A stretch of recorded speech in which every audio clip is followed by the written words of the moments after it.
Di para sahabat itu, kaum muslimin, yang terbayang bagi mereka itu adalah infak, yang terbayang bagi mereka adalah sebuah kebahagiaan, keselamatan di akhirat yang kekal dan abadi di sisi Allah tabaraka wa taala.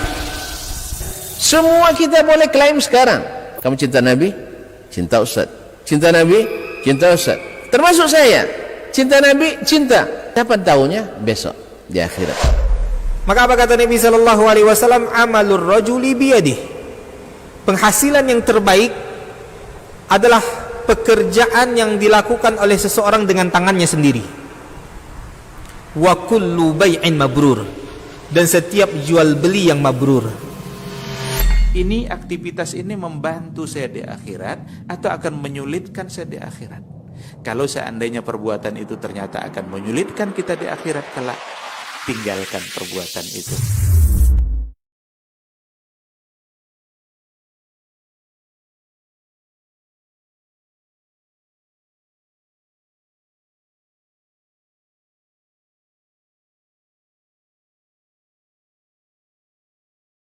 ما بعد فإن أصدق الحديث كتاب الله وخير الحدي حدي محمد صلى الله عليه وسلم وشر الأمور محدثاتها وكل محدثة بدعة وكل بدعة ضلالة.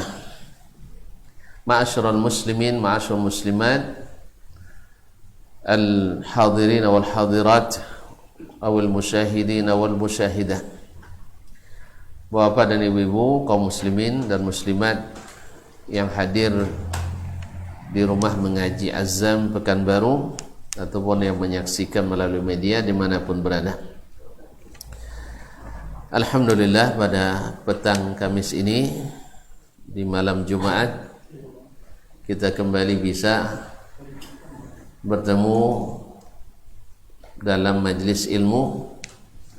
Mudah-mudahan Allah Subhanahu wa taala mudahkan kita memahami dan dikuatkan mengikuti. Kita bersyukur kepadanya atas nikmat yang diberi, karena tidak ada yang memberi nikmat kecuali Allah tabaraka wa taala. Kaum muslimin dan muslimat yang dirahmati Allah Subhanahu wa taala, semoga selawat dan salam senantiasa kita ucapkan, kita sampaikan kepada Nabi kita alaihi salatu wassalam,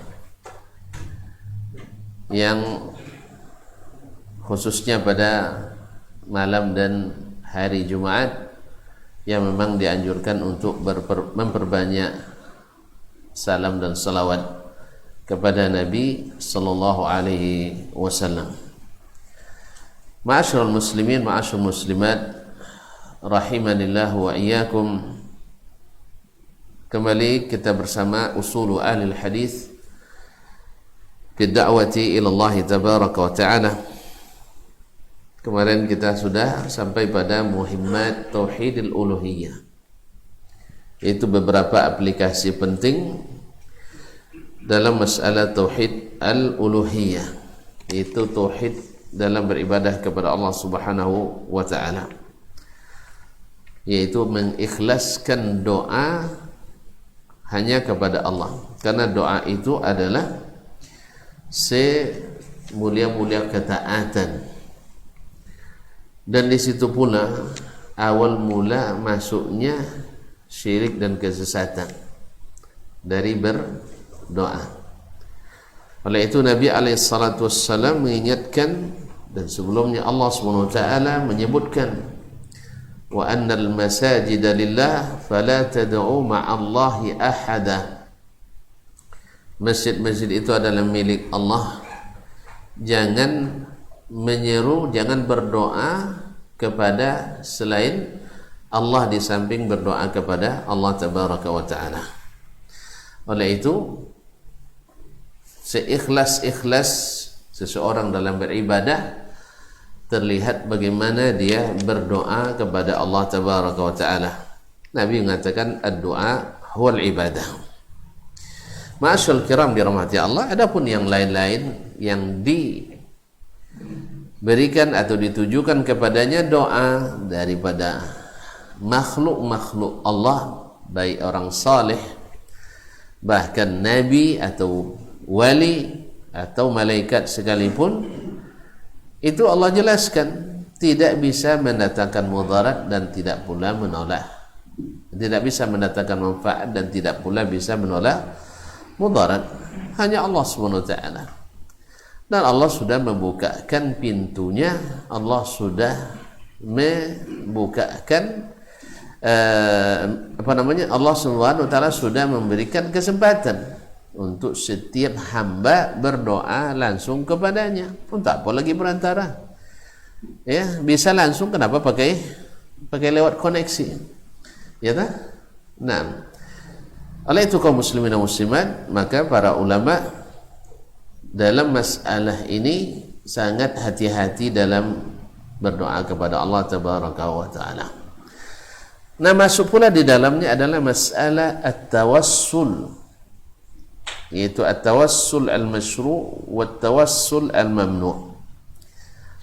قال المؤلف رحمه الله حفظه الله وكذلك لم يرد في الشرع ما يدل على مشروعية الإشراك معه تعالى في دعائه سواء بشفاعة لم يؤذن فيها أو بتوسل مبتدع لا أصل له من الكتاب أو السنة أو عمل سلف الأمة وهم على ذلك يرون أن التوسل إلى الله في العبادات والدعاء على قسمين.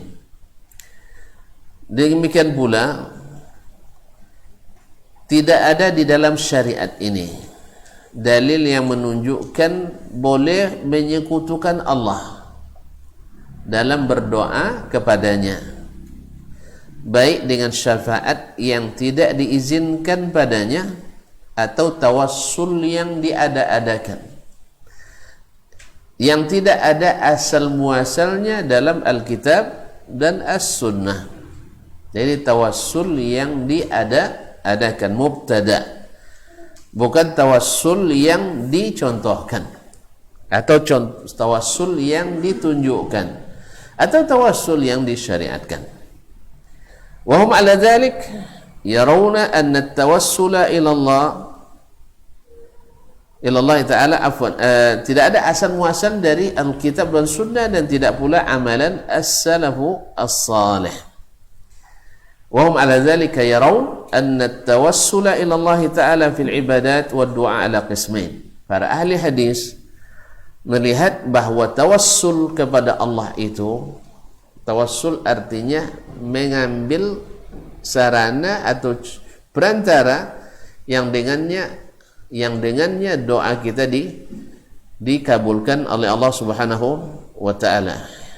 Nah, al-wasa'id atau al-wasail dalam berdoa kepada Allah itu ada yang disyariatkan, ada tawassul, ittikhazul wasaili wal wasa'id yang disyariatkan dan ada yang tidak disyariatkan atau dilarang.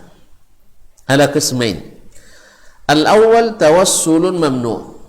Beliau dahulukan yang mamnu' karena supaya nanti ditutup dengan yang masyru', yang disyariatkan. Baik, kaum muslimin dan muslimat dirahmati Allah, al-tawassulun mamnu' lam ya'zam bihi Allah Ta'ala. Allah tak izinkan itu. Walam ya'zan bihi Rasuluhu sallallahu alaihi wasallam, dan tidak pula diizinkan oleh Rasulullah sallallahu alaihi wasallam. Walam yasihha an ahadin minas sahabati, dan tidak sahih dari satu sahabat atau salafil ummah awil a'immatil mu'tabarin, atau imam-imam yang mu'tabar, al-qawla bihi awil dhahaba ilaihi, yang sependapat dengan itu atau bermazhab seperti itu, yaitu tawassul yang dilarang. Tawassul yang dilarang tidak ada diizinkan Allah. Artinya kalau izin Allah kan melalui firman-nya, dan tidak pula diizinkan Rasulullah. Tentu kalau nak tahu ada izin atau tidak dari Rasulullah, harus ada dalam sunnahnya, baik sunnah melalui ucapan maupun sunnah melalui perbuatannya atau sunnah melalui amalan sahabat yang disetujuinya. Karena sunnah kan terbagi berapa kemarin? 3, fi'liyah, qauliyah, wa taqririyah. Nah, kalau tidak ada dalam ketiganya, baik tersurat maupun tersirat, maka itu tidak diizinkan. Dari mana kita tahu izinnya? Tidak ada dalilnya. Karena asal muasalnya ibadah seperti yang ditakrir oleh al-a'immah, bahwa ibadah itu hukum asalnya nggak boleh. Hukum asalnya nggak boleh kecuali ada dalilnya. Maka orang nak asal solat itu kan baik, dicintai Allah SWT. Lalu antum ciptakan solat khusus pula. Misalnya, apa solat yang tidak ada sekarang?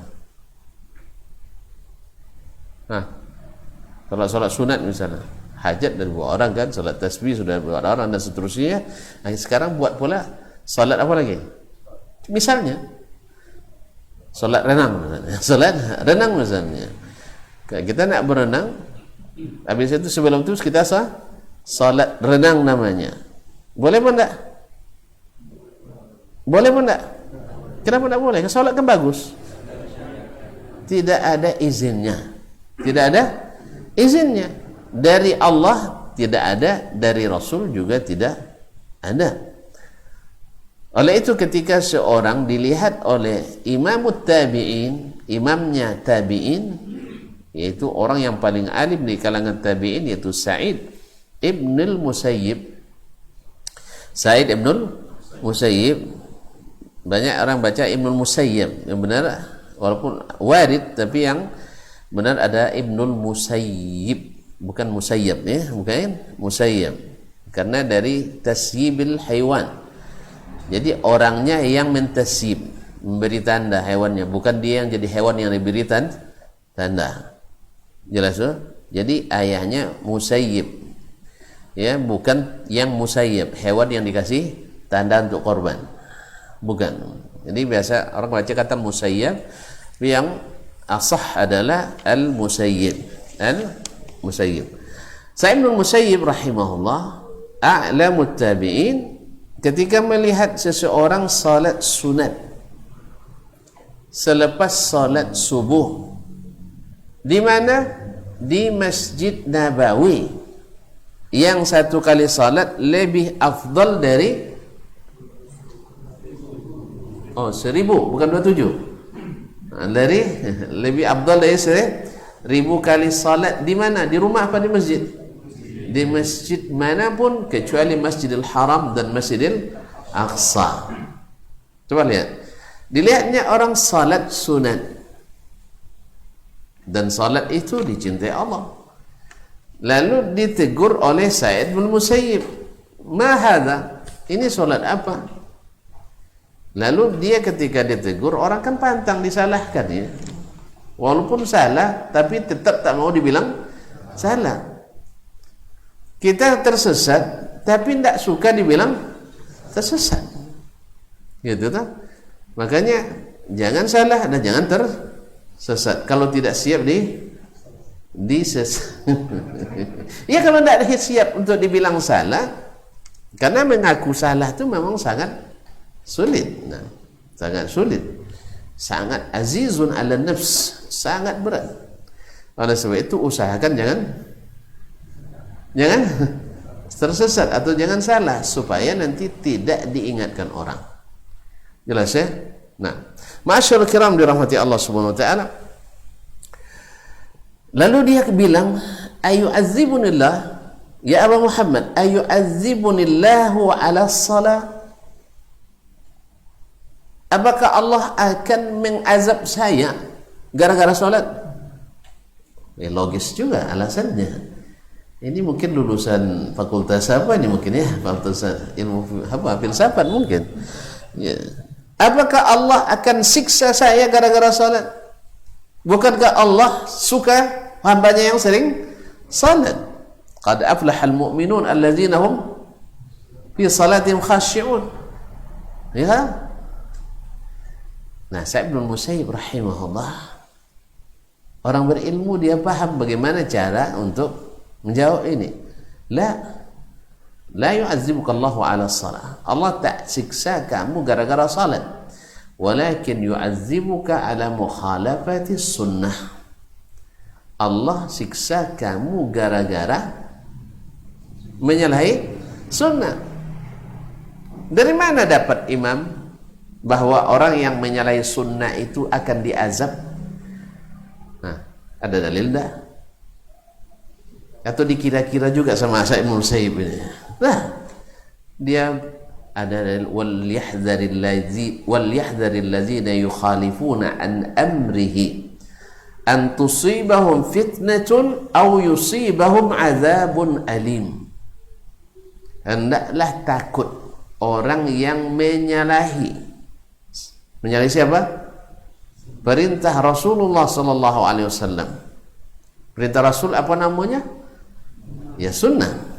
Perintah Rasul itu adalah sunnahnya sallallahu alaihi wasallam, an tusibahum fitnah. Takut mereka ditimpa fitnah. Apa fitnah? Ini zaman fitnah, apa maksudnya? Zaman orang bingung, zaman orang tak bisa mengetahui mana yang hak, mana yang batil. Banyaknya pemahaman dan aliran, itu tidak jadi fitnah. Makanya disebut fitnatu as-Siffin misalnya, terjadi fitnah antara Ali dan Muawiyah. Apa sebab? Yang ini menganggap dia yang benar, ini menganggap dia yang benar. Akhirnya apa? Bertembunglah keduanya, sehingga sampai angkat senjata. Karena apa? Ali tentu punya hak, karena fa in baghat ihdahuma 'ala al-ukhra faqatilul lati tabghi. Kalau ada yang melawan, maka hendaklah diperangi yang melawan tadi. Siapa yang punya tampuk pemerintahan? Ali bin Abi Thalib radhiyallahu anhu. Nah, ini merasa pula ingkarul munkar, mengingkari kemungkaran, terjadi fitnah. Jadi tidak jelas mana yang hak, mana yang batil, disebut fitnah. Nah, di saat kita mukhalafatus sunnah, mesti akan kabur yang hak itu dan yang batil. Maka kalian akan ditimpa fitnah, yaitu perselisihan yang berkepanjangan antara kalian kaum muslimin. Ini efek pertama. Yang kedua adalah di akhirat, au yusibahum adzabun alim, atau mereka nanti di akhirat kena azab yang pedih. Jadi betul tak Ibnu Musayyib ketika nyebut tadi? Betul? Ya, kalau kau menyalahi sunnah Nabi, karena sunnah Nabi melarang kamu salat setelah salat subuh sampai terbit matahari. Nah, Nabi melarang melakukan ibadah tanpa dalil, lalu kita buat juga. Menyalahi apa tidak? Nah, kok ragu nampaknya? Dah mulai nampaknya. Ya. Dilarangnya kita berkreasi sendiri, kita berkreasi juga. Akhirnya timbul fitnah.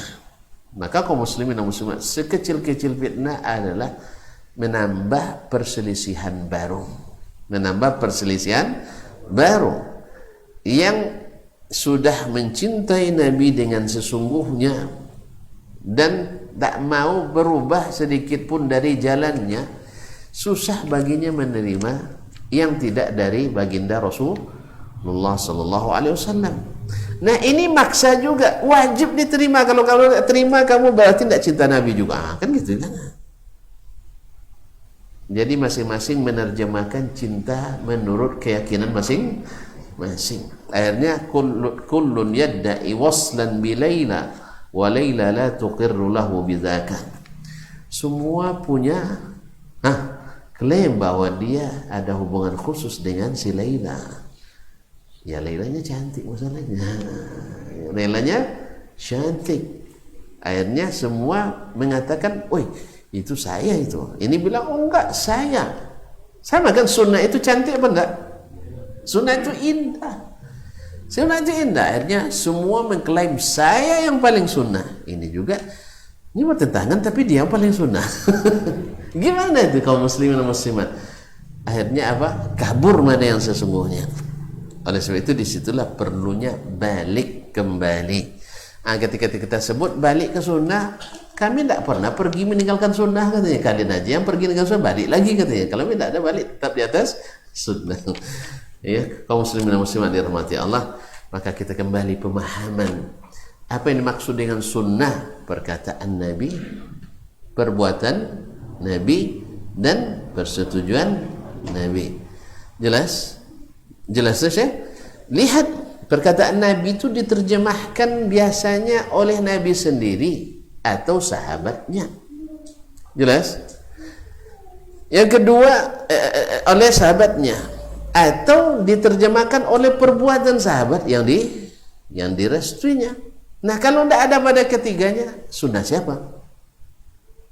Kalau tidak ada pada ketiganya, berarti sunnah siapa? Jelas? Oh, ada makna yang tersirat, ada makna yang tersurat.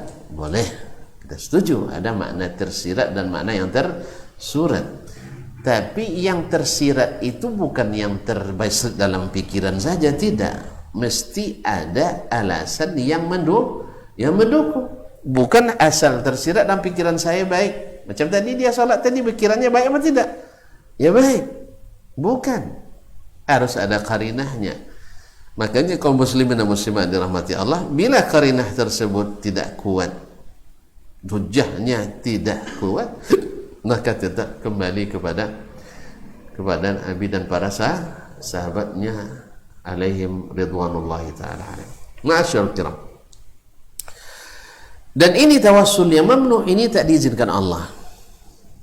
Wa huwa tawassulu bil malaikah. Di antaranya adalah tawassul melalui malaikat. Jadi kita berdoa kepada Allah melalui para malaikat. Malaikat itu kan orang dekat Allah, betul kan? Al malaikatul muqarrabun.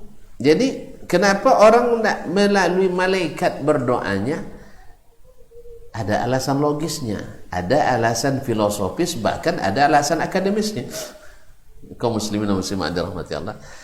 Alasan logisnya adalah Allah kan penguasa, Allah raja, betul kan? Allah pemimpin. Maka dikiaskanlah, kalau antum, kita ini orang yang banyak dosa, banyak melanggar aturan yang dibuat oleh penguasa. Tiba-tiba kita nak mengajukan permohonan kepadanya, kira-kira langsung dikabulkan atau tidak? Kan begitu tuh. Antum sekarang, ya pertama waktu kampanye dulu ndak dukung Pak Samsuar. Habis itu setelah beliau naik berkoar-koar untuk menjelekkan Pak Samsuar, atau tidak mendukung program pembangunan Pak Gubernur. Tiba-tiba nak bangun rumah mengaji azan. Tentu tak pede nak tuh ngurus ke situ. Dan dia tahu, dia kan tahu nih. Jelas dicatatnya dia, di situ ada dasman enggak? Oh ya ada. Dia tidak milih saya dulu kemarin. Iya kan? Bukan sekedar tidak milih, kampanye diam-diam mendukung lawan saya. Misalnya nih. Tentu antum sebagai pengurus pede enggak langsung mengajukan ke beliau? Pede enggak? Enggak. Akhirnya dicarilah orang yang kira-kira bisa melobi. Tentu orang ring 1 atau ring 2 atau ring selanjutnya. Yang penting bisa masuk proposal. Ini kias yang membuat orang tidak langsung mau berdoa kepada Allah Taala. Jelas ya? Jelas? Kalau jelas selesai gitu. Nah gimana ini? Bisa diterima alasannya? Bisa diterima alasannya, berarti boleh tawassul dengan malaikat. Tapi diterima alasannya. Kaum muslimin dan muslimat, yang pertama ini jelas qiyas ma'al fariq. Sebab penguasa tidak pernah melarang antum meminta melalui stafnya, bahkan disuruh, ya kan? Bahkan dianggap kurang sopan kalau antum langsung penguasa itu. Ada, kalau presiden ada KSP-nya, apa namanya itu? Tidak ada yang tahu, alhamdulillah. Untuk tentu tidak tahu. Kepala staf presiden. Jelas ya. Jangan antum menyelonongannya masuk ke kantor presiden, bisa kena pingsan nanti, divaksinasi pingsan antum nanti. Kaum muslimin dan muslimat dirahmati. Tidak bisa. Nah, di sini jelas bertentangan nas bahwa kalau Allah larang kita pakai perantara, ya kan? Betul kan? Sedangkan pemerintah, penguasa suruh kita pakai perantara. Mana dikiaskan? Ini penguasa yang di bumi ini, dia perintahkan kepada rakyatnya kalau mengajukan permohonan jangan langsung sekaya, pusing saya katanya, karena dia kekuasaan ini kan terbatas kan. Jelas? Kalau Allah SWT meminta kita, kalau nak minta ke saya, langsung ke saya, jangan kemana-mana. Sebab Allah tak pernah pusing. Jelas? Allah tidak ta'khudhuhu sinatun wala naum, la yakhfa alaihi min syai'. Jelas ya? Yujibu da'wat ad-da'i, ujibu da'wat ad-da'i idza da'an, wa qala rabbukum ud'uni astajib lakum. Makanya beda. Makanya pemimpin dunia perlu tim verifikasi dulu. Iya, verifikasi apa? Nah, tim verifikasi dulu. Kalau enggak, dia enggak tahu, tak patut diberintah, tidak. Sebab dia enggak tahu, ini rupanya bawa proposal, ini orang kaya raya ini, tapi minta bantuan langsung tunai. Nah, gitu misalnya, apa istilah sekarang, saya enggak tahu juga, enggak pernah ngajukan. Apa namanya istilah sekarang? Dulu, di masa dulu, sama juga, masih itu juga, sering minta nampaknya nih. Kaum muslimin dan muslimat dirahmati Allah SWT.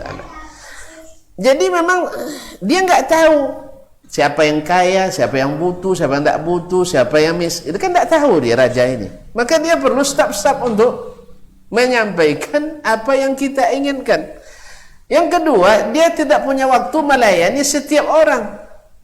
Tapi kalau Allah SWT, la takhtalitu alaihi al-aswat, banyak apapun suara, tak ada yang bercampur suara kita di sisi Allah SWT.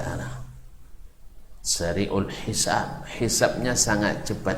Maka mengkiaskan Allah ke pemimpin dunia, qiyasun ma'al fariq, qiyas kepada dua hal yang berbeda. Kalau dua hal yang berbeda, hasilnya apa? Mengkiaskan, membandingkan dua hal yang berbeda, hasilnya apa? Ya batil. Masya Allah, tajamnya pedang ini bisa mengiris brownies.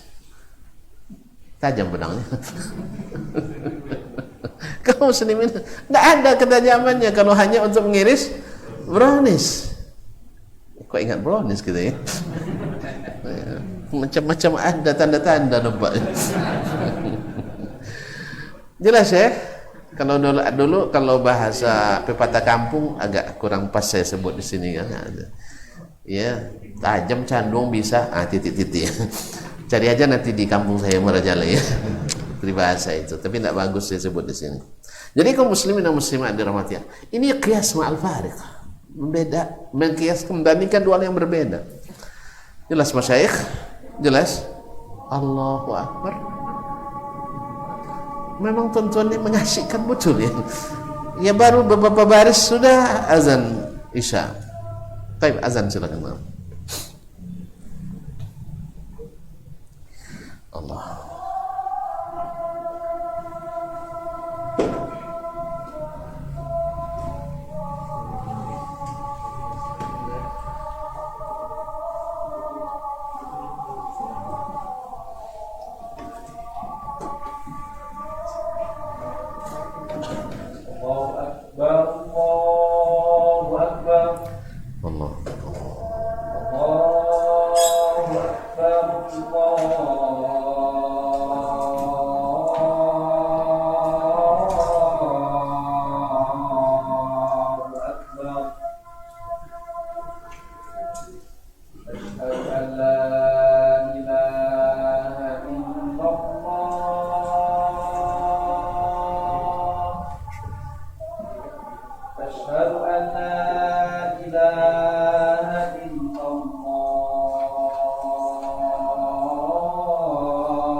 Baik, kaum muslimin dan muslimat dirahmati Allah SWT.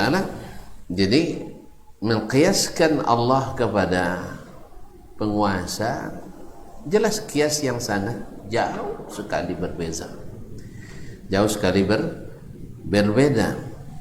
Ma'asyiral kiram dirahmati Allah SWT. Coba antum misalnya, kalau ya sering juga saya sebut ini, boleh nggak antum mengajukan permintaan ke penguasa atau orang yang menjadi perantara dengan kita, sambil nyandar misalnya, sambil gulingan di sofa, nah, masuk ke kantor Pak Wali Kota, bawa proposal untuk kepentingan rakyat, ya, sampai di dalam kantornya ada sofa, situ langsung baring, lipat kaki di atasnya. Lalu sambil bicara begitu, bicara, Pak Wali Kota, saya sengaja datang ke sini, diutus oleh masyarakat, apa namanya? Masyarakat apa di sini ini kampungnya? Nah, masyarakat Paus. Masya Allah, masyarakat Paus gitu ya. Untuk menyampaikan ini. Kira-kira gimana respon Pak Wali Kota? Keluar bahasa Bangkinang ya. Iya, untuk berbaring depan dia. Tapi kalau antum berdoa, mohon kepada Allah dalam kondisi seperti itu, apalagi dalam kondisi capek kan, boleh enggak? Hah? Dimarahin sama Allah, kamu enggak ngerti prosedur berdoa. Makanya tidak sama kaum muslimin dan muslimat dirahmati Allah. Makanya boleh kita berzikir sambil berjalan, boleh berdoa sambil duduk, boleh juga sambil berbaring. Ya, saya balik kerja ya Allah. Dan seharian tadi saya menanam padi ini, mudah-mudahan cepat tumbuh, 2 hari berbuah. Ya, boleh tidak berdoa seperti itu? Ya, maksudnya sambil berbaring tadi boleh enggak? Ya, tapi minta berbuah 2 hari antum apa namanya tadi ini, yaitu berlebihan.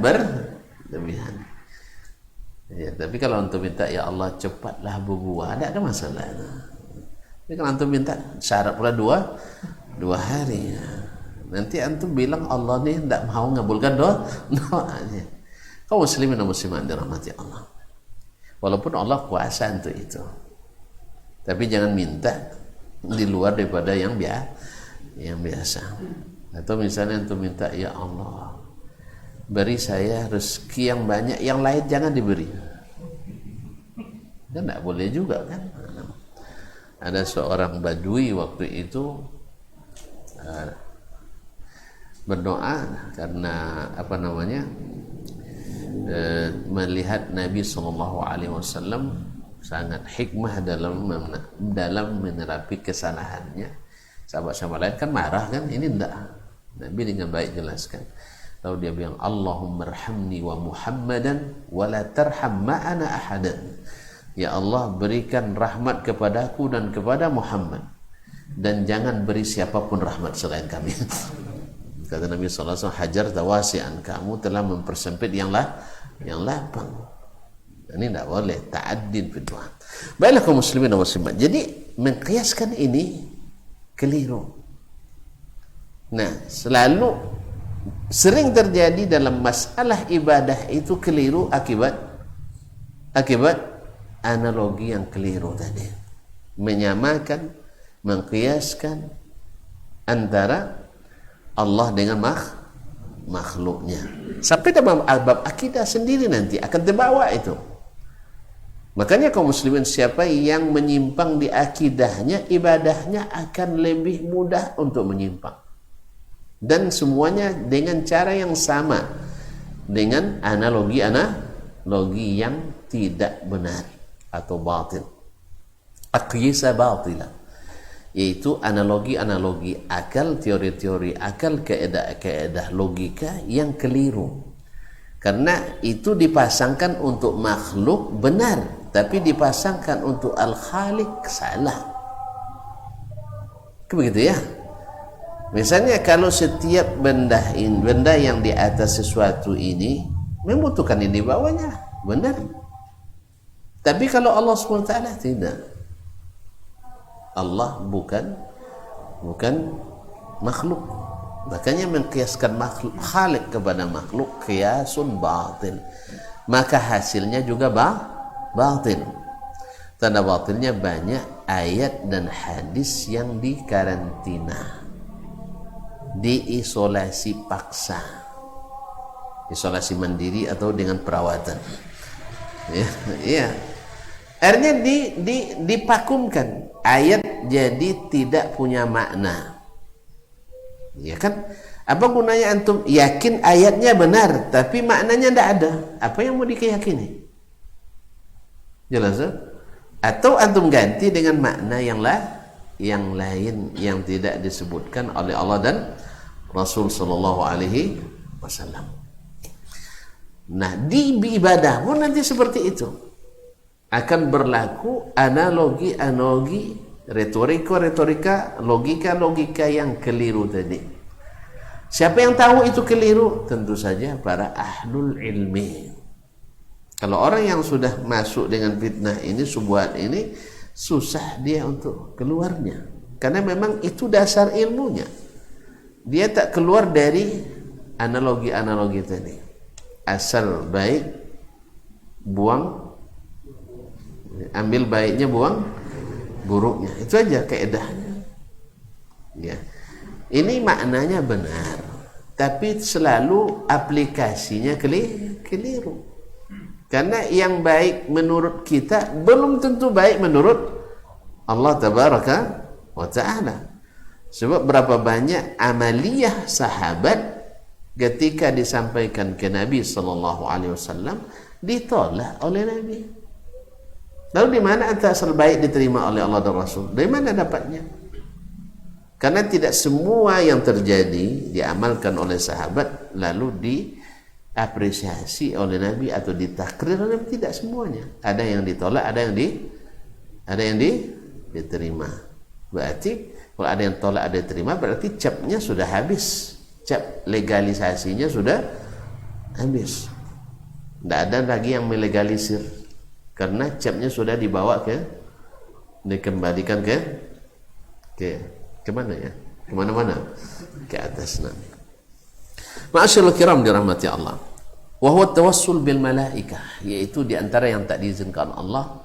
Nanti ada dalil-dalilnya dalam Al-Quranul Karim dan Sunnah Nabi SAW. Yaitu tawassul dengan malaikat. Au bil anbiya'i ba'da mautihim. Atau bertawassul dengan para nabi setelah mereka meninggal. Nanti anda lihat sendiri. Ya. Kalau semasa hidup, ini masuk nanti dalam tawassul yang disyariatkan. Ini setelah meninggal.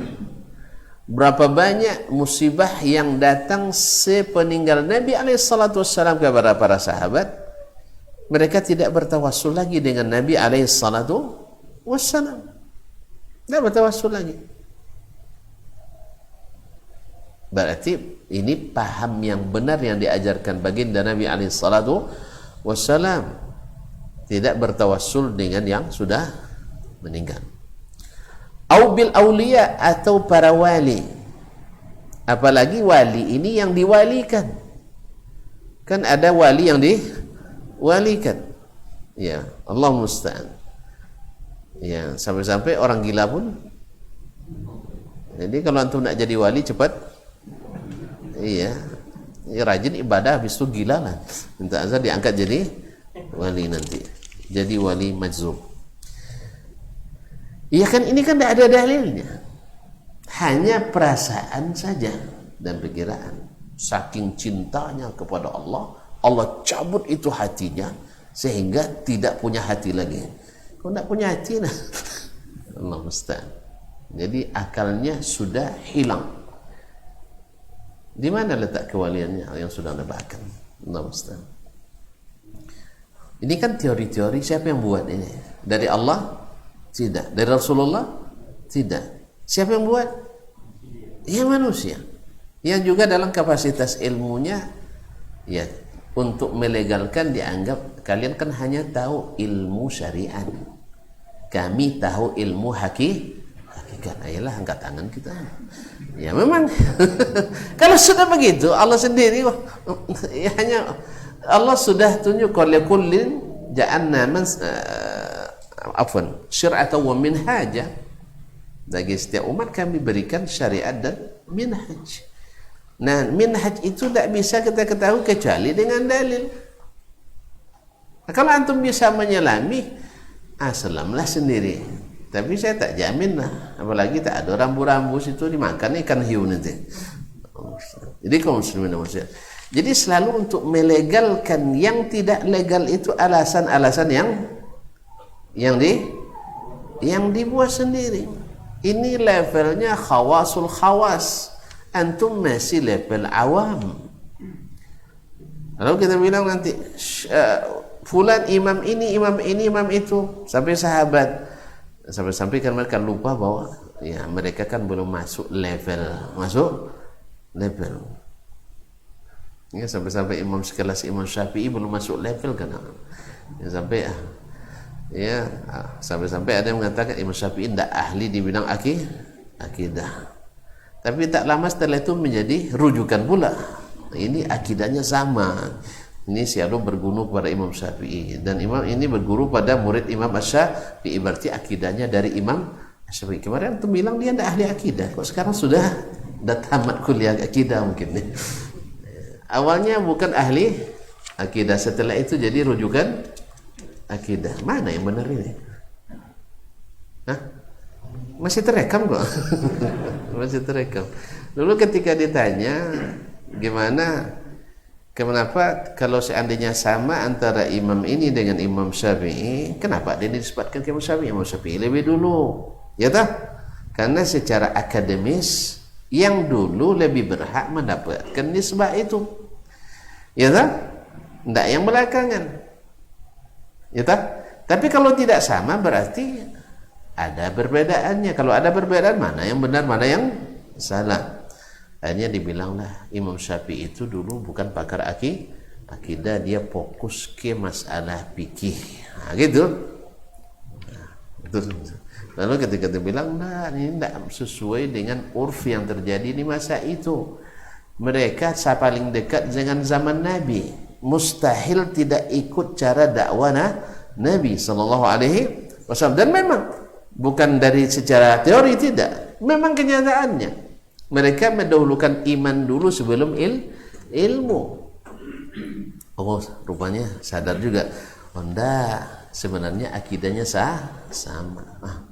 Kalau sama balik lagi ke yang tadi nanti. Kalau sama silahkan ke Imam Syafi'i. Sehingga kita dengan terang mengatakan Ahlus Sunnah itu adalah mazhab fikih dan akidahnya mazhab Imam Syafi'i. Lah, nyaman kita. Lalu dikembangkan oleh Imam Abul Hasan Al-Asy'ari, itu tidak ada masalah. Ini jelas. Kemarin tidak ahli akidah, sekarang sudah tamat kuliah akidah. Baik. Au bis salihin, atau dengan orang-orang saleh. Au bil makburin, atau orang-orang yang ada di kuburan, orang-orang mati maksudnya. Sawa'an bijahim au bizawatim, baik bertawassul dengan kedudukan mereka, yaitu kesolehan kan kedudukan itu, kenabian kedudukan, au bizawatim, atau dengan zat-zat mereka, yaitu dengan badan-badan mereka, au iqsam 'ala Allah taala bihaqqihim, atau bersumpah kepada Allah dengan hak mereka. Demi hak Syekh Abdul Qadir Al-Jilani, kabulkan doa saya ya Allah. Kan bersumpah kepada Allah Subhanahu wa taala.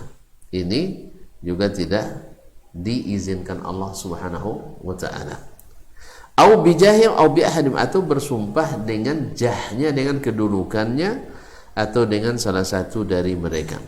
Fahadha kulluhu mamnu'un indahum. Ini semuanya menurut ulama ahli hadis terlarang. Kita bicara tentang internal ahli hadis. Kalau di luar ahli hadis itu urusan lain. Ini sekarang bicara tentang ahli hadis. Nah, wa in kanu ya'taqiduna al-fadla li kulli sahibil fadl. Walaupun ahli hadis tak lupa mengakui kelebihan orang yang punya kelebihan. Ya, kita, maksud saya para ulama al-hadis, ya mereka sangat menghormati ulama-ulamanya, kelebihan-kelebihan, tapi tidak sampai mengkultuskan. Misalnya Imam Al-Bukhari rahimahullah, Imam ahli hadis kan? Al-Bukhari Imam ahli hadis atau ahli hadis? Ahli hadis. Imam Al-Bukhari rahimahullah ta'ala mengakui kelebihan ulama-ulamanya. Misalnya dia mengatakan kepada Ali bin al-Madini, mastasghartu nafsi inda ahad illa inda ibn al-Madini. Saya tak pernah merasa kerdil di hadapan seorang pun kecuali di depan Ibnul Madini, karena dia pakar ilmu ilalul hadis. Dan Imam Al-Bukhari pun Al-Madini pun seperti itu kepada Imam Al-Bukhari. Bila Imam Al-Bukhari datang ke majelis, Imam Al-Madini diam dulu. Ya. dan dia lebih hati-hati lagi dalam menyampaikan hadis, sebab kena stop sama Imam Al-Bukhari. Dia tahu kelebihan Imam Al-Bukhari rahimahullah ta'ala, tapi tidak sampai mengkultuskan, tidak sampai mereka berdoa, ya Allah, dengan keutamaan Imam Ibnul Madini kabulkan doa saya. Wallahu a'lam. Tidak ada diriwayatkan sampai kepada kita. Wa in kanu ya'taqiduna al-fadla li kulli sahibil fadl. Mereka mengakui kelebihan orang yang punya kelebihan, karena la ya'riful fadla li zawil fadli illa zawul fadli. Tak ada yang mengetahui kelebihan orang yang punya kelebihan kecuali memang orang yang punya kelebihan pula. Ya, kalau antum lihat nanti orang dengan entengnya mengkecilkan misalnya Syekhul Islam Ibnu Taimiyah rahimahullah, maka ketahuilah orang ini, seperti kata Ibnu Hajar Al-Asqalani, adalah orang dungu. Kalau ada yang mengecilkan peran Syekh Al-Albani rahimahullah misalnya dalam hadis dan fikih, maka ketahuilah dia sebenarnya adalah orang tidak paham. Kalau bahasa sekarang gagal paham dia.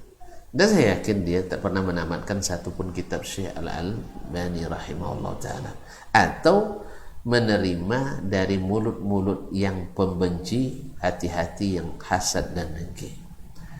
Siapa yang jujur, mereka akan mengakui. Ma'asyarul kiram yang dirahmati Allah Subhanahu wa taala. Nah, ahli hadis mengakui kelebihan imam ini.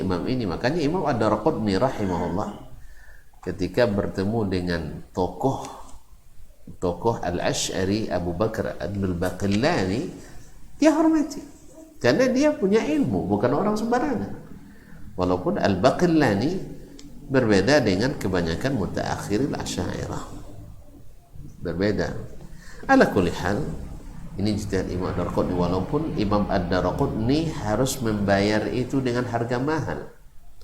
Pertama ditarik-tarik oleh orang-orang Asy'ariyah. Oh, itu dia menghormati guru kita, berarti dia bagian dari kita. Dianggaplah Imam Ad-Darqutni berpemahaman akidah seperti mazhab Asy'ariyah.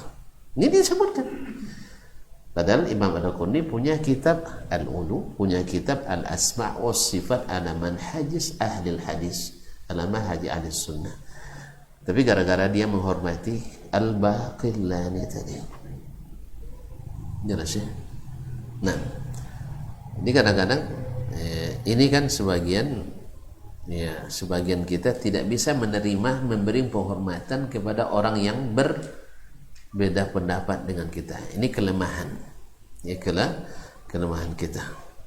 Karena memberikan hak itu wajib, tapi menolak bid'ahnya juga wajib. Tapi kalau seandainya gara-gara melakukan satu bid'ah itu, satu kesesatan rusak, tidak ada hak muslimnya yang kita berikan, ini keliru besar. Dan ini sangat bertentangan dengan apa yang dikatakan para a'immatus sunnah. Ketika Imam Abu Dawud rahimahullah, kenal Imam Abu Dawud? Tidak kenal. Penulis Sunan As-Sunan. Itu salah satu kutub kitab hadis yang 6, Sunan Abi Dawud. Dia itu murid Imam Ahmad. Kenal Imam Ahmad? Ahmad bin Hanbal. Ya, Imam Az-Hambali. Ditanya olehnya, ya Aba Abdillah, inna li aqariba bi Asbahan atau bi Khurasan yantahiluna al-irja. Saya punya kerabat di Khurasan, tapi berpemahaman Murji'ah. Tahu Murji'ah? Nah, nanti belajar akidah lagi ya. Nah, itu paham menyimpang, yaitu Murji'ah. Murji'ah itu cukup berkeyakinan saja, tidak perlu beramal. Antum nak buat dosa, buatlah, yang penting masuk surga, aman, asal sudah beriman. Ini Murji'ah nih. Tidak paham ya? Tapi itu secara global aja.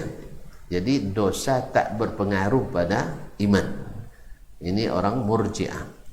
Kaum muslimin dan muslimat dirahmati Allah, boleh enggak saya, kata beliau, kata Abu Daud, boleh enggak saya menjalin silaturahim dengan mereka? Imam Ahmad jelas mengatakan, waihak, kasihan kamu, kenapa tidak? Alaisu bi muslimin, bukan mereka orang Islam. Jadi harus bedakan antara menolak bid'ahnya dengan memberikan haknya sebagai muslim. Nanti mentang-mentang ahli bid'ah, nanti haknya dia dapat bagian duit tidak dikasih sama antum, nah, atau hutang sama dia tidak dibayar, jangan. Ini kekeliru terjadi dan saya sudah menyaksikan sendiri. Ya, sampai-sampai ada yang katanya nak beli, dah haus siang hari nak beli minuman, nampak orang jualnya berjenggot, dikiranya orang ngaji sama awaknya, rupanya majlis lain dia, tak jadi beli. Ya akhi, antum dapat dari mana ini? Iya, kalau nak menghukum dia dengan cara lain lah, jangan jualannya yang di. Nah, mana tahu nanti justru dengan antum beli simpati dia. Awalnya dikira ya jamaah katanya, kan ternyata bukan jamaah. Akhirnya dia mungkin ngaji di mana katanya, di Azam. Apa Azam tuh katanya? Penasaran datang dia. Bilang dekat ayam penyet misalnya kan. Jadi pas dia lapar nanti mampir dia. Kaum muslimin dan muslimat dirahmati Allah. Jadi jelasnya, jadi Imam Ad-Darqutni rahimahullah tetap berakidah Ahlussunnah wal Jamaah walaupun dia memberikan penghormatan kepada Imam Al-Baqillani rahimahullahu jami'an. Jelas. Jelas itu? Nah. Baik. Jadi kelebihan orang tidak boleh kita sampai-sampai kan sebagian ada yang bilang si fulan jahil murakkab katanya. Subhanallah. Antum tahu dia kan hafalan Qur'annya lebih dulu dari antum. Antum sudah 60 umur baru juz 30 tidak hafal-hafal juga. Dia baru umur 6 tahun 30 juz sudah dia hafal. Kemudian misalnya dia belajarnya selalu mumtaz, ya kan? Dan mungkin dia doktornya 2 bidang ilmu diambil doktor di Timur Tengah pula. Habis itu bilang jahil murakkab. Saya paham tuh. Nah, jadi oleh sebab itu enggak. Ya, orang cerdas kita katakan cerdas. Orang hebat kita katakan hebat. Karena terus terang Fir'aun hebat atau tidak? Fir'aun hebat atau tidak? Jangan bilang antum tidak hebat dia. Itu peninggalannya jadi keajaiban dunia sampai sekarang. Cuma hebatnya kan di dunia. Dia adalah ra'sud dhalal, adalah induknya kesesatan. Apalagi orang yang sesatnya tidak jauh-jauh, jemput dia. Jangan dibiarkan semakin sesat. Jelas, makanya kaum muslimin dan muslimat dirahmati Allah seperti kata Syekh bin Baz, hadza zaman zamanur rifq wal lin, zaman berlemah lembut. Sebab kebanyakan orang tidak berilmu. Kebanyakan orang tidak berilmu sehingga yang diangkat jadi ahlul ilmi pun asalnya tidak berilmu. Mohon maaf, dia mungkin baru belajar 2 tahun ya, 2 tahun baru taubat misalnya sudah jadi ulama dia. Kondang pula. Kadang kondang pula. Jadi itulah kapasitas kita pada hari ini. Ma'asyarul kiram dirahmati Allah SWT. Kalau tuan-tuan berhadapan langsung dengan orang-orang yang akan menjadi sarjana agama, subhanallah, tidak sedikit dari mereka kadang-kadang, mohon maaf entah sengaja atau tidak ya, diucapkan syahadatin aja tidak lancar mengucapnya. Sebagian gimana dia dari tamat SD umum masuk SMP umum, masuk SMA umum. Nah, habis itu masuk pula yang sering cabut tidak belajar pas guru agama datang. Ini guru agama kan 2 jam sepekan kan? Dia setiap pelajaran agama kalau tidak tidur berarti mundur. Colelai. Ya, tidak tahu colelai tentunya. Artinya keluar kelas. Apa yang dia dapat? Mungkin sekali syahadat tidak bisa. Buktinya tanyalah para KUA nanti. Makanya perlu pembimbingan sebelum akad nikah. Itu karena penting. Kenapa? Banyak mereka yang tidak bisa mengucapkan asyhadu an la ilaha illallah wa asyhadu anna Muhammadar Rasulullah. Nah, yang seperti ini nanti masuk ke jurusan-jurusan agama. Masuk ke jurusan agama. Apalagi masuk nanti jurusan perbandingan agama. Nah, ini kan dia agamanya sendiri tidak jelas baginya. Jangan-jangan nanti dosen yang membawakan agama Buddha lebih ahli dari membawakan agama Islam. Akhirnya dia lebih yakin Buddha lebih hebat daripada Islam. Problem kita hari ini. Makanya jangan heran nanti mereka mau saja mengatakan agama itu sama. Karena dia sendiri tidak ngerti agamanya. Apalagi kadang-kadang lembaga perlu mahasiswa kan. Perlu mahasiswa. Kalau tidak diterima nanti tidak cukup kuota. Ini lebih jadi berat kerja ya para pendidik agama itu berat. Khususnya di jurusan-jurusan seperti tadi. Studi agama-agama, akidah filsafat. Akhirnya dia bawa nama Islam itu. Bawa nama Islam. Makanya kerja para pendidik, para dosen dalam masalah ini sangat berat. Nasallallahu. Makanya sebenarnya memang di kampus-kampus harus ada kajian-kajian ilmu keislaman wajib. Nah, cuman itu kajian keislaman kadang-kadang lucu juga kadang-kadang buat pelatihan untuk calon pengantin disuruh pula makan berdua sebelum menikah. Kacau jadinya. Ya, pas orang azan datang makanan, ada hafal hadisnya. Bila makanan datang, solat dirikan, makan dulu.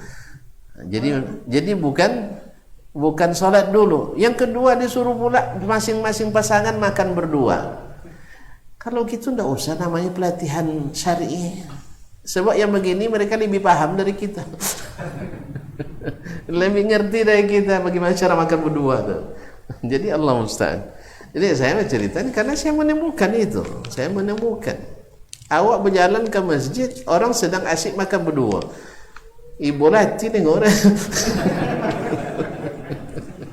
Kaum muslimin dan muslimat dirahmati Allah. Jadi ini pelatihan agama ini syar'i. Tapi tidak syar'i. Itu masalah juga kita kenal. Jadi memang berlipat-lipat kaum muslimin. Jadi betul lah kata Syekh, zaman ini zaman harus berlemah lembut. Tetapi harus tegas, yaitu tidak iya. Dan bila salah cepat kembali. Kaum muslimin dan muslimat. Jadi para ahlus sunnah, ahlul hadis mengakui kelebihan orang yang punya kelebihan. Wa taqdima li kulli mutaqaddim. Orang yang patut didahulukan selangkah tetap didahulukan selangkah. Ya, orang yang harus kita dahulukan. Bukan berarti dia lebih afdal dari misalnya dari ulama, tidak. Lebih afdal dari sunnah, tidak. Illa anna thubutal fadli la yaqadil izna min Allah bisishba'i bil fadl.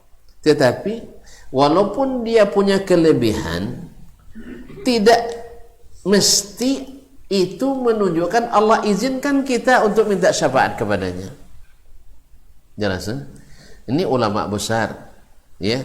Tapi apakah itu jaminan Allah izinkan kita meminta kepada Allah melalui dia? Enggak ada, karena tidak ada dalilnya. Jelas? Baik kaum muslimin dan muslimat. Qala ta'ala wa adillatuhum ala dzalika katsirah. Dalil-dalil tentang itu banyak. Kita sebutkan sekarang itu besok. Ini sudah mulai redup saya tengok. Ya. Mendengar kata banyak itu tentu sudah mulai khawatir. Ada berapa dalil ini? Ada 2-3 halaman lagi. Nah, gimana? Nah, sebentar Pak, kita undur dulu. Jadi berarti termasuk pertanyaan juga tidak boleh sekarang. Tidak, masih banyak nih. 1, 2, 3, 4, 5, 6 halaman. Anda terserah saja, hari sudah jam 8. Gimana? Besok saja atau sekarang? Nak bilang tidak, tidak enak sama ustaz. Nak bilang iya, tidak enak sama orang rumah. Baik, kita baca sebagian ya. Wala tanfa'us syafa'atu 'indahu illa liman adzina lah. Tak ada syafaat yang bermanfaat di sisi Allah kecuali bagi siapa yang Allah izinkan. Nah, sekarang pertanyaannya, ini syekh wali, ini kuburan keramat, ini malaikat yang dekat dengan Allah, ini nabi, ada nggak izin kita bertawassul dengan mereka dari Allah Tabaraka wa Ta'ala? Hah? Tentu izinnya kan dicari dalam Al-Quran, cari dalam hadis. Oh ada, tapi dalilnya penafsiran orang. Lihat penafsirannya, benar apa tidak tafsirnya? Benar atau tidak tafsirnya? Karena banyak tafsir ayatnya benar, tafsirnya tidak benar. Oh ulama besar, betul ulama besar. Ulama besar takkanlah sebesar Nabi alaihi salatu wassalam. Jadi kaum muslimin dan muslimat dirahmati Allah SWT, kadang-kadang orang antum nak ikut ustaz Dasman atau nak ikut imam ini misalnya. Kita tidak pernah ngajak kita, tidak. Antum jangan ikut saya ya. Saya tidak kuat saya yang bawa ngajak antum.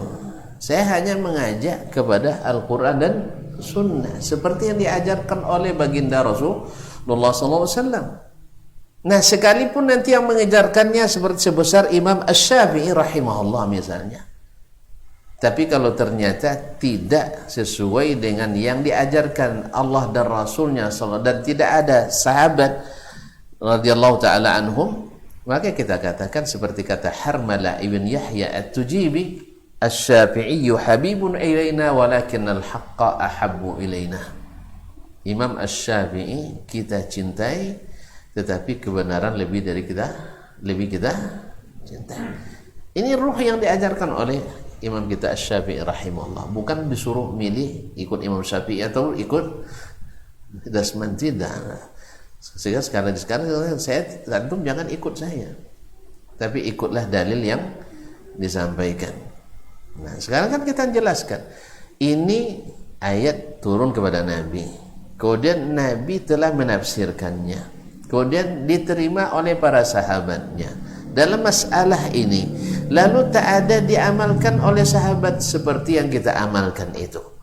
Berarti sekarang saya ngajak ke tafsir saya atau tafsirnya mereka? Hah? Saya ulang lagi.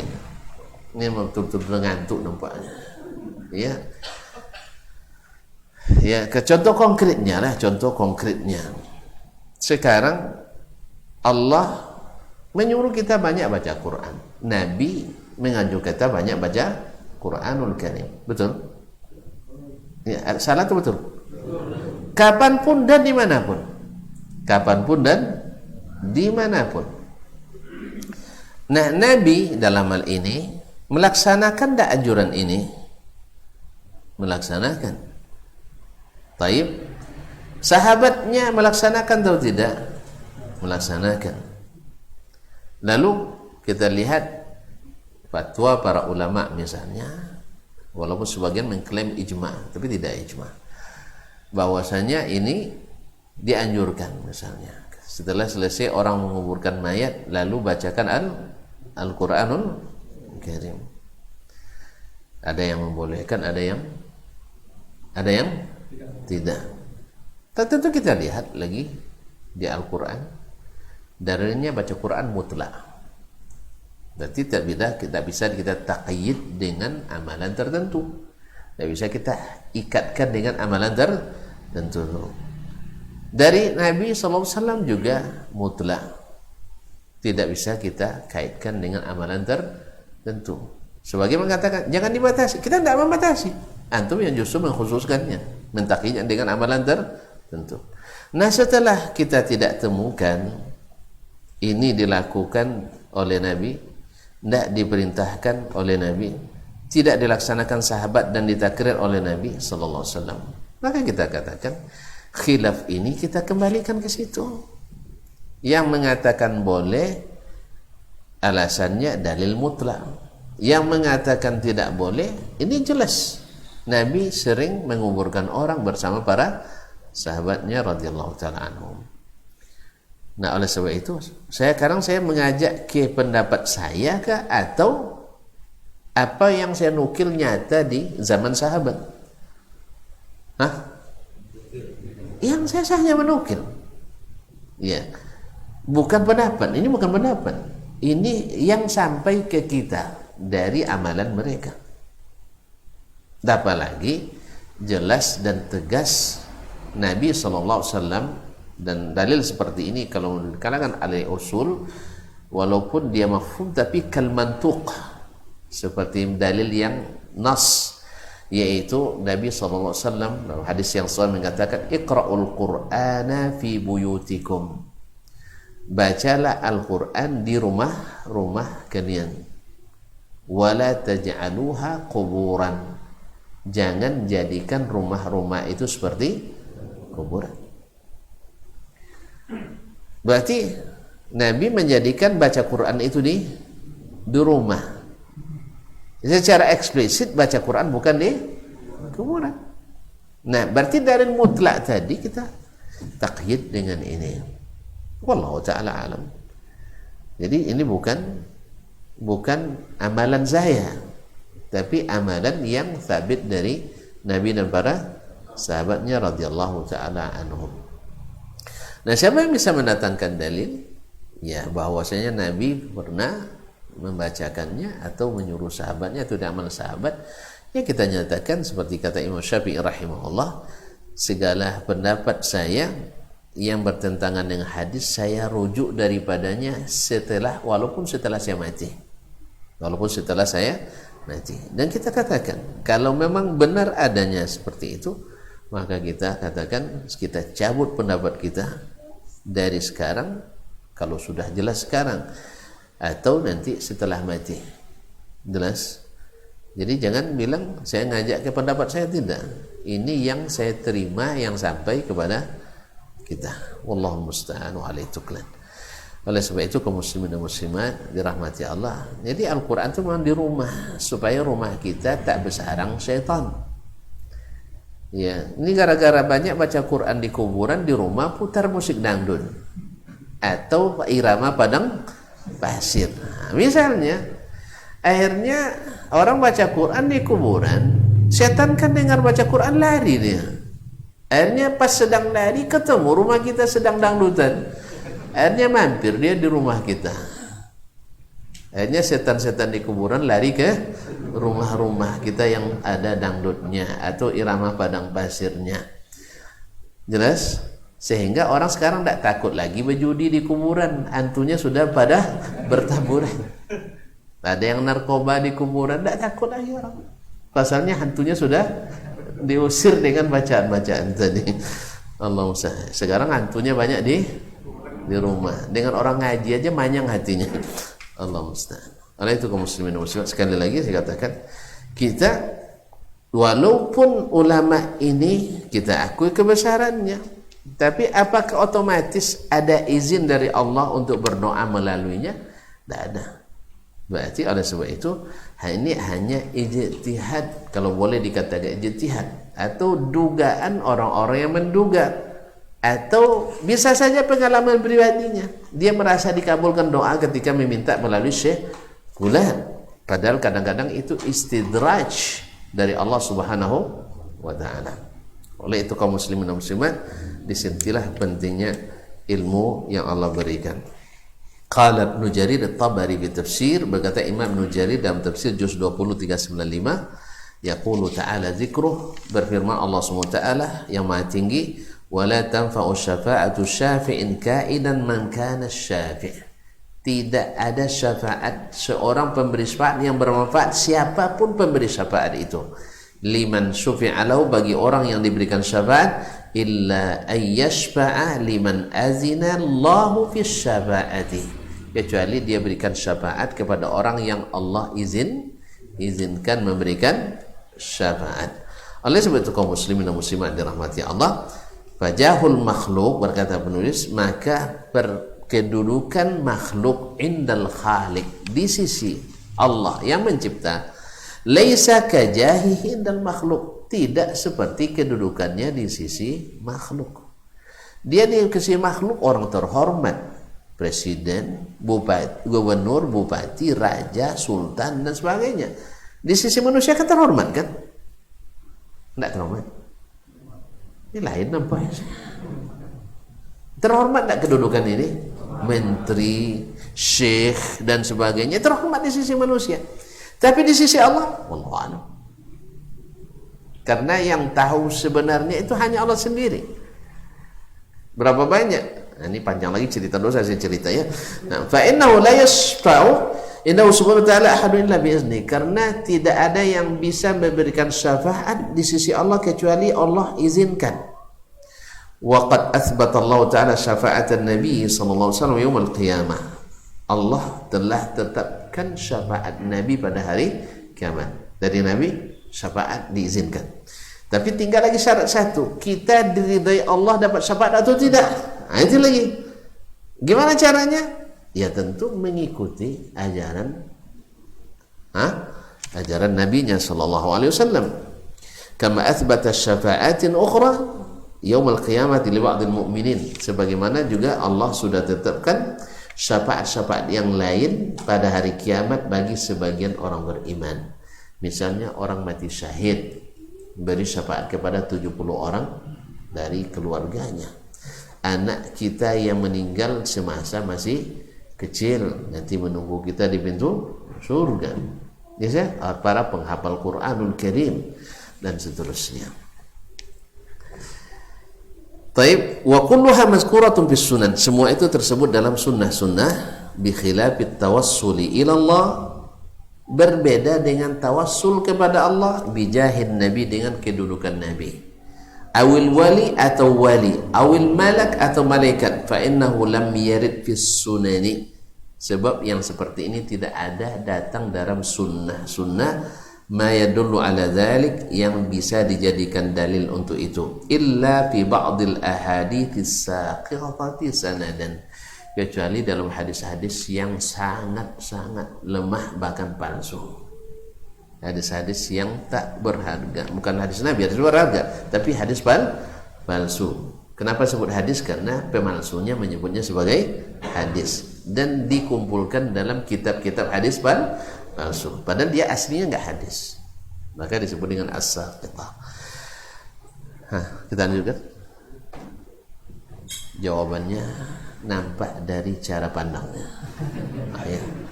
Oleh sebab itu kita tutup sajalah sampai di sini. Mudah-mudahan kita bisa bertemu kembali 2 pekan ke depan dengan izin Rabbi. Terima kasih dan mohon maaf. Ada yang mau tanya tadi, Pak? Nah, marah orang ini ya. Udah dijelaskan tadi ya, udah.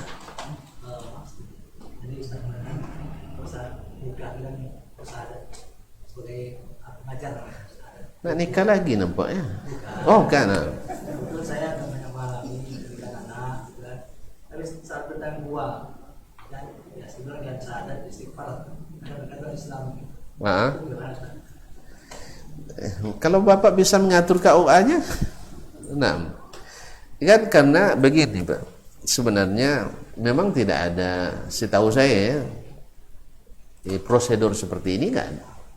Cuman zaman ini kan zaman yang tadi yang kita bilang, berapa banyak orang yang tidak sholat lebih banyak. Orang yang mungkin melakukan hal-hal yang dia tidak sadar mungkin mengeluarkannya dari Islam. Maka para saudara-saudara kita, para KUA ini berinisiatif supaya lepas tanggung jawabnya. Karena orang fasik kan harus bertaubat. Apalagi kalau dia ada wali, kan dalam pembahasan fikih nanti ada itu. Oleh sebab itu maka mereka sengaja membimbingnya untuk kembali bersyahadat, bukan meragukan dia sebagai orang Islam, tidak. Jangan salah paham, dia sudah Islam memang, tapi untuk menghilangkan was-was mereka. Jelas, Pak? Menghilangkan was-wasnya. Bapak mungkin yakin, dia tidak. Makanya ya, kalau saya menikah waktu itu karena orangnya kenal dengan saya, dia tidak disuruh istighfar pun tidak disuruh lagi. Oh, ada istighfar 100 kali Pagi sampai pagi, petang kadang kan. Belum lagi di antaranya. Tapi ini kan pasalnya tadi ditemukan oleh para KUA itu banyak sekali, bukan sedikit, banyak sekali yang tidak lancar mengucapkan. Lupa sebagian kawan-kawan ini memikirkan yang bukan mahram ada di situ. Padahal dia dengan hiasan yang super apa namanya, super cantik, super quality. Ya mungkin satu-satunya makeup yang paling mahal saat itu mungkin kan. Lalu diperlihatkan kepada besar. Nah, jadi ini kadang yang terlupakan oleh saudara-saudara kami itu ya. Jadi mudah-mudahan ada yang mengingatkan. Ya saya sering ada sebab kadang-kadang dalam tausiah kadang-kadang kalau tidak lupa kita ingatkan itu. Atau kalau teman-teman yang agak dekat kita bisikkan, tidak usah. Karena apa? Kenapa yang namanya perempuan itu kalau menikah pakai wali? Kenapa tidak dia akan langsung aja sendiri? Apa hikmahnya? Tidak pernah dikaji kan hikmahnya. Nanti belajar maqasidus syariah lagi. Jadi kaum muslimin dan muslimat dirahmati Allah, salah satu hikmahnya adalah karena perempuan itu kan tidak boleh berinteraksi langsung dengan laki-laki yang bukan mahramnya. Apalagi akad itu kan bersalaman dia nanti kan. Terus salaman dengan siapa? Aku terima nikahmu. Jadi kaum muslimin dan muslimat dirahmati. Ya kemudian pada umumnya majelis-majelis seperti ini dihadiri oleh ramai orang. Maka perempuan tidak ditampilkan di situ. Karena banyak yang mahram, sebagian besar lagi tidak mahramnya. Dan ini yang luput daripada ketika mengaji tentang syarat-syarat dan rukun-rukun menikah, luput dari kajian kita bahwa hikmahnya kenapa wali yang maju bukan calon pengantin perempuan. Padahal dalam jual beli kan boleh perempuan langsung kan, ya tak? Dalam membuat perjanjian boleh dia langsung. Tapi kok nikah tidak? Karena nikah orang ramai biasanya. Orang ramai. Wallahu ta'ala alam. Mudah-mudahan tidak ada masalah, insyaallah taala. Terima kasih dan mohon maaf. Subhanakallahumma bihamdik, asyhadu an la ilaha illa anta, astaghfiruka wa atubu ilaik. Wassalamualaikum warahmatullahi wabarakatuh.